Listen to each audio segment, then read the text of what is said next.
नमस्कार, स्वागत है आपका और मैं हूं आपके साथ लता। बड़ी खबर आपको बता रहे, जो हाँ, कांग्रेस की कोविड पॉलिटिक्स पर अब बुरी तरह घिरी सोनिया गांधी। जेपी नड्डा ने चिट्ठी लिखकर सोनिया गांधी की खोली पोल। राजनीति पर बीजेपी के जेपी नड्डा का सोनिया गांधी को करारा जवाब। जी हाँ, आपको बता दें, जेपी नड्डा ने साफ तौर पर कहा कि महामारी में कांग्रेस का आचरण याद रखेगी जनता। जी हाँ, एक और जहां मोदी सरकार कोरोना की लड़ाई को बड़ी चुनौती मानकर पूरी ताकत झोंककर इसे लड़ने की कोशिश कर रही है, तो वहीं आपको बता दें, कांग्रेस लगातार कोरोना के नाम पर राजनीति करती हुई दिखाई पड़ रही है। और इसी कड़ी में आपको बता दें, एक बार फिर से सोनिया गांधी के लापरवाह बयान के बाद बीजेपी के राष्ट्रीय अध्यक्ष जेपी नड्डा ने सिलसिलेवार तरीके से कांग्रेस को आड़े हाथों लिया और करारा जवाब दिया है। जी हां, आपको बता दें, जेपी नड्डा ने कांग्रेस के अंतरिम अध्यक्ष सोनिया गांधी को 5 पन्नों की चिट्ठी लिखकर उन्हें आगाह करते हुए राजनीति ना करने की सलाह दी है। जेपी नड्डा ने कांग्रेस पार्टी के अंतरिम अध्यक्ष सोनिया गांधी को पत्र लिखकर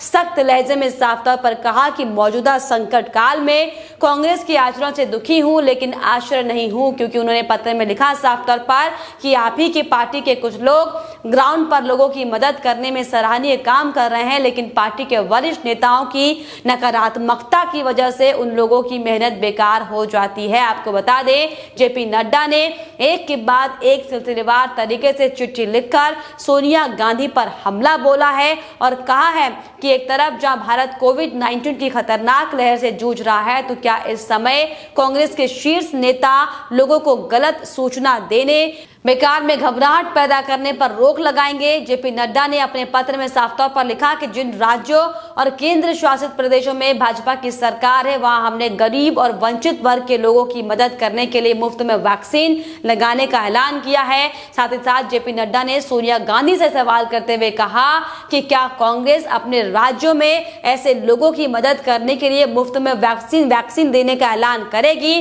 भारत में बनी कोविड वैक्सीन किसी राजनीतिक दल या नेता की नहीं है, ये संपूर्ण देश की है। लेकिन इस पर भी कांग्रेस पार्टी में सही बात करने की जगह केवल सिर्फ और सिर्फ राजनीति की है, जो कि वाकई बेहद शर्मनाक है। वहीं आपको बता दें कि इसके अलावा उन्होंने लॉकडाउन पर कांग्रेस की कंफ्यूज राजनीति पर भी हमला बोलते हुए साफ तौर पर लिखा कि आपके नेतृत्व में कांग्रेस ने पहले लॉकडाउन का विरोध किया और फिर उसी की मांग की गई है। कोरोना पर केंद्र सरकार की सलाह को पहले नजरअंदाज किया गया और फिर ये कहा गया कि हमें सूचना नहीं मिली। केरल में बड़े पैमाने पर चुनावी रैलियां आयोजित करने से कोविड के मामलों में तेजी आई। आपकी पार्टी ने बड़ी बड़ी चुनावी रैलियां आयोजित की। वहीं दूसरी तरफ आपको बता दें, उन्होंने लिखा कि कोरोना दिशा निर्देशों की बात कहकर विरोध प्रदर्शनों को समर्थन दिया गया। जब दूसरी लहर तेज हो रही थी, तब भी आपकी पार्टी के नेताओं को उत्तर भारत में उन बड़े राजनीतिक कार्यक्रमों में प्रसन्न मुद्रा में देखा जा रहा था, जहां मास्क या सोशल डिस्टेंसिंग नहीं थी। ये वो समय नहीं है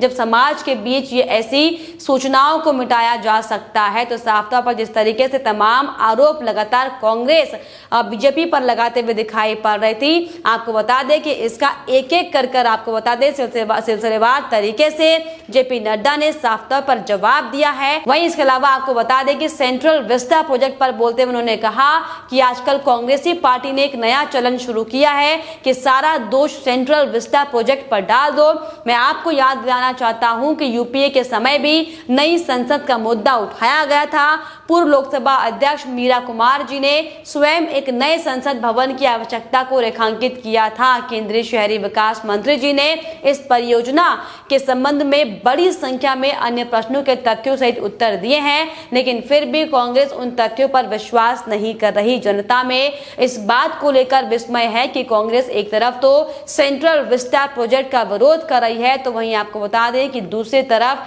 कांग्रेस की छत्तीसगढ़ सरकार की ओर से नए विधानसभा परिसर का निर्माण किया जा रहा है। वहीं आपको बता दें, इसके अलावा टीकाकरण के सवालों का भी जवाब देते हुए उन्होंने कहा कि कांग्रेस कार्य समिति ने मोदी सरकार को टीकाकरण के बारे में अपनी जिम्मेदारी का सामना करने की बात कही है। क्या कांग्रेस पार्टी और उन राज्यों के बीच इतनी संवेदनहीनता है जहां कांग्रेस की सरकारें हैं? अप्रैल महीने में ही कांग्रेस के शीर्ष नेता टीकाकरण के विकेंद्रीकरण की बात कर रहे थे। भारत सरकार ने पहले कुछ चरणों में राज्यों को 16 करोड़ से अधिक टीके वितरित करके ये सुनिश्चित किया है कि प्राथमिकता समूह का बड़े पैमाने पर टीकाकरण हो और अब भी कुल टीकों के आपको बता दें 50% निःशुल्क राज्यों को उपलब्ध कराए जा रहे हैं। कोविड-19 महामारी के खिलाफ लड़ाई के समय में जिस तरीके से राहुल गांधी समेत अन्य कांग्रेस नेताओं का आचरण दोहरेपन और तुच्छता के लिए याद किया जाएगा। तो साफ तौर पर आपको बता दें कि जेपी नड्डा ने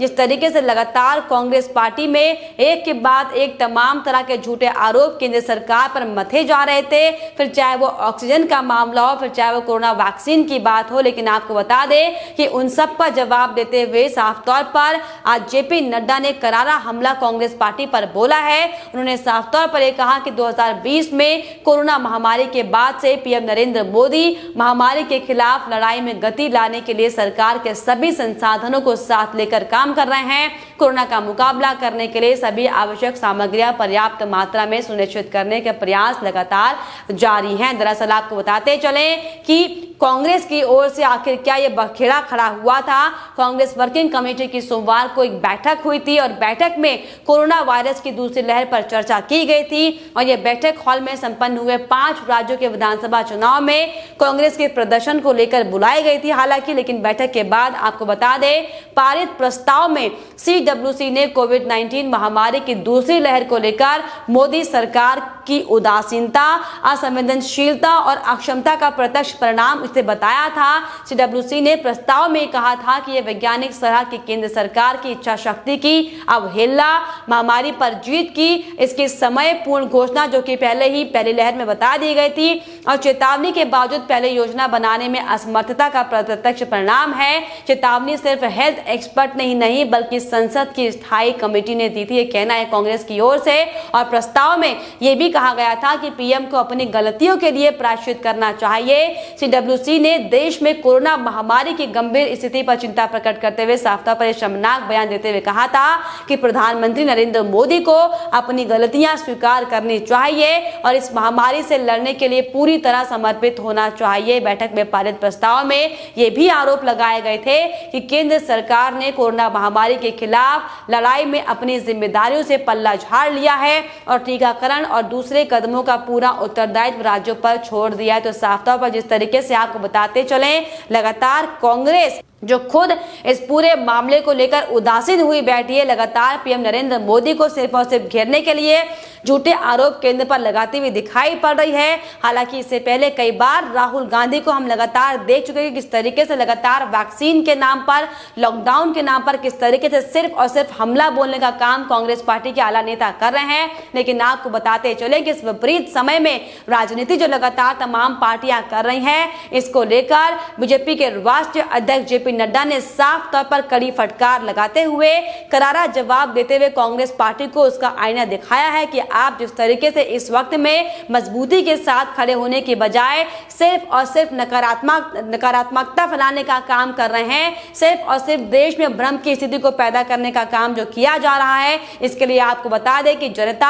आगे भी आपको याद रखेगी। लेकिन आपको बता दें कि सिर्फ और सिर्फ मोदी सरकार की छवि को धूमिल करने के लिए लगातार तमाम विपक्षी पार्टी जिस तरीके से इस वक्त अपने आप को दिखाती हुई दिखाई पड़ रही, साफ तौर पर इशारा करता है कि जिस तरीके से इस वक्त में कोरोना महामारी के वक्त में जहां पर सबको मिलकर काम करना चाहिए, तो सिर्फ और सिर्फ अपना बखान करने के लिए, सिर्फ और सिर्फ अपने नंबर बढ़ाने के लिए तमाम राजनीतिक पार्टियां मोदी सरकार पर सारा ठीकरा फोड़ती हुई दिखाई पड़ रही हैं। तो चाहे इसमें बात हम महाराष्ट्र की करें, चाहे फिर हम इसमें बात दिल्ली की करें, चाहे फिर इसमें बात हम राजस्थान की करें, क्योंकि जिस तरीके से लगातार आपको बता दें कि केंद्र सरकार की ओर से इस पेंडेमिक बीमारी से लड़ने के लिए, महामारी से लड़ने के लिए अलग अलग राज्यों को तमाम तरह की सुविधाएं हर संभव मुहैया कराई जा रही हैं। लेकिन आपको बता दें कि सिर्फ और सिर्फ मोदी सरकार के सर पर सारा ठीकरा फोड़ने के लिए प्रदेशों में लगातार लॉकडाउन लगाया जा रहा है। लगातार बद से बदतर स्थिति जो प्रदेश में सामने आ रही है, उसके आरोप सिर्फ और सिर्फ मोदी सरकार पर लगाया जा रहा है। लेकिन आपको बता दें कि जिस तरीके से